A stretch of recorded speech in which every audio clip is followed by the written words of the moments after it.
mga kababayan, ma'am sir. This is Jam the Filipino Channel, ang inyong pong lingkod.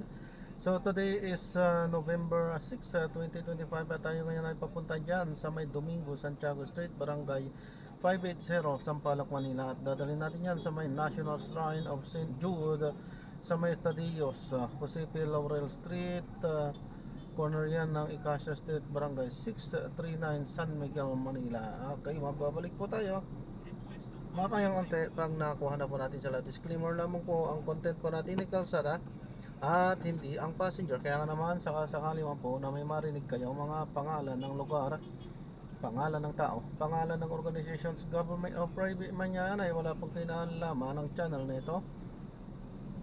At wala pong pinapatungkulan. Lahat po ng pinag-uusapan dito ay pawang dito lamang po yan sa loob. At wala pong pinapatungkulan sa labas. Okay po, magbabalik po tayo mamayang onte pag nakuha na po natin itong ating susunod na mission. At samantala, makinig tayo ng mga nagbabagong balita at mga talakayan habang tayo papunta doon sa ating pick-up area. Ng Baguio Dino, yung bayan ng Giwa dito sa probinsya ng Eastern Samar. Maliban na lang doon sa 8 barangay nito na nasa isang isla.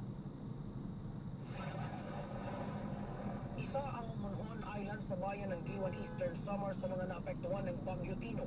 Binubuo ng 8 barangay ang isla at lahat ng mga ito ay winasak ng bagyo. Ayon sa Giwan LGU, nasa 1,500 na bahay ang partially damaged at may 200 naman ang totally damaged dahil sa lakas ng hangin na nadala ng Bagyo Dino. Ito naman ang nasugatan.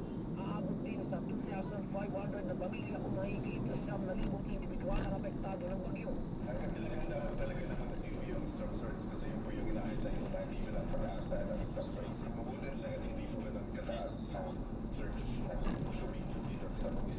Bilang tugon sa pangangailangan ng mga apektado ng bagyo sa isla, nagpadala ng tulong si Lady First District Representative Martin Rodas kaninang umaga.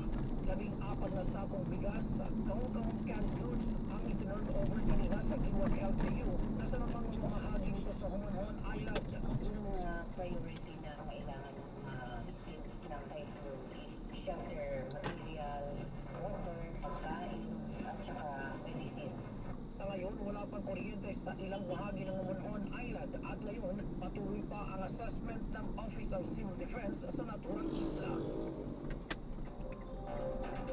Check ninyo sa mga oras nito ay per information mula sa LGU dito sa munisipyo ay nandun pa rin sa isla si Mayor Gonzales Juan at sila ay kasama siya ng Governor ng Eastern Samar, Governor Verdone, na nag-assess para makita talaga yung extent ng damage nung nakaraang Bagyo Dino at may paabot ang tulong para sa mga apektado.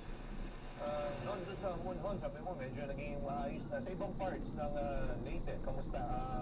Balik naman sa normal ng kuryente? Ano kailangan pa na itong karagdagang tulong sa mga oras na ito? Yung sentro ng province ng Leyte, hindi talaga siya yung pinaka-naapektuhan. Yung tinamaan ay yung sa may Southern Leyte. But so far, as of now, nadadaanan na yung mga national highway na may mga nagtutumpang poste ng kuryente at wala pala naging pulo. And balik na rin sa normal, yung basic services like kuryente, tubig, wala namang problema.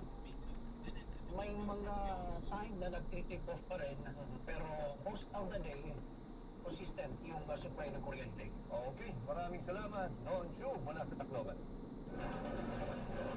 Kilala na ang 6 na sundalong nasawi sa helicopter crash sa Agusan del Sur sa kasagsagan ng paghagupit ng Bagyong Dino. Isa sa kanila ang inuwi na sa kanilang bayan. Yan ang umaarangkadang balita ni FFR News correspondent Noreen Igot.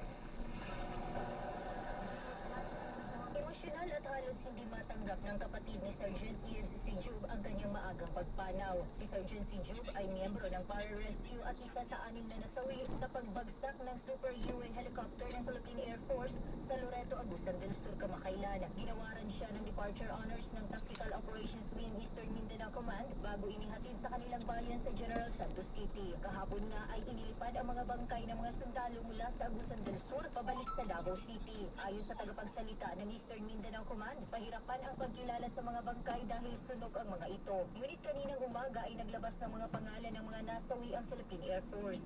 Kinilala ang mga piloto na sina Captain Polly Dumagan mula sa Makati City Polly. at Second Lieutenant Royce Louis Camigla mula sa Santolan, Pasig. Kasama Second nila ang Lieutenant. kanilang mga Captain aircrew na na sina Sergeant Liv Sijo mula sa Jensan, Sergeant John Christopher Bonfo mula Novelita, Cavite, Airman First Class Erickson Merico mula Real Quezon at Airman Amir Kaidar Apion mula sa Zamboanga City. Kasagsagan ng bagyong Tino nitong November 4 nang lumipad ang 4 na helicopter ng Philippine Air Force para magdala ng tulong sa Butuan City. Pero 3 lang ang ligtas na nakalapag sa lungsod. After nung nangyari ang insidente, nag-send po agad no ng personal separation sa mga kasabiluhan sa ground through CID under Tagubos Brigade, 10 ID, na hindi din po nag-explain nun. Actually, kanina, I'm part of the riding element doon sa departure honors.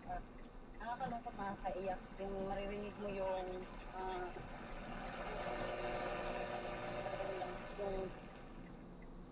ramdam mo yung sakit eh. Parang pakiusap lang namin po dito sa is ang cooperasyon, understanding at prayers po para sa mga nawala. Ngayong araw, itinakdang iuwi ang mga labi ng mga namatayan na sundalo sa kanilang mga lugar. Mula dito sa Davao City, Noreen Higonia ng PRTV News, nagsaserbisyo para sa Pilipino. Sa kabila ng hirap at pagod, tulong-tulong ang mga pulis, sundalo at Air Force para ma-recover ang 6 na airmen na nasawi sa pagbagsak ng isang helicopter sa Loreto, Agusan del Sur. Nakatutok Ayan, so na-drop na natin sila. So maraming salamat po sa panonood. Di tayo nakapag-play pala. Alam na natin naman ang dahilan kung bakit. Ano po? Yan. Maraming salamat. God bless. Paalam po. Ng tubig kahit na po panandalian yung mga pag-ulan. How much more na ganito kalaking sistema ang maaaring gumapit dito sa area natin. So, napakalaki po ng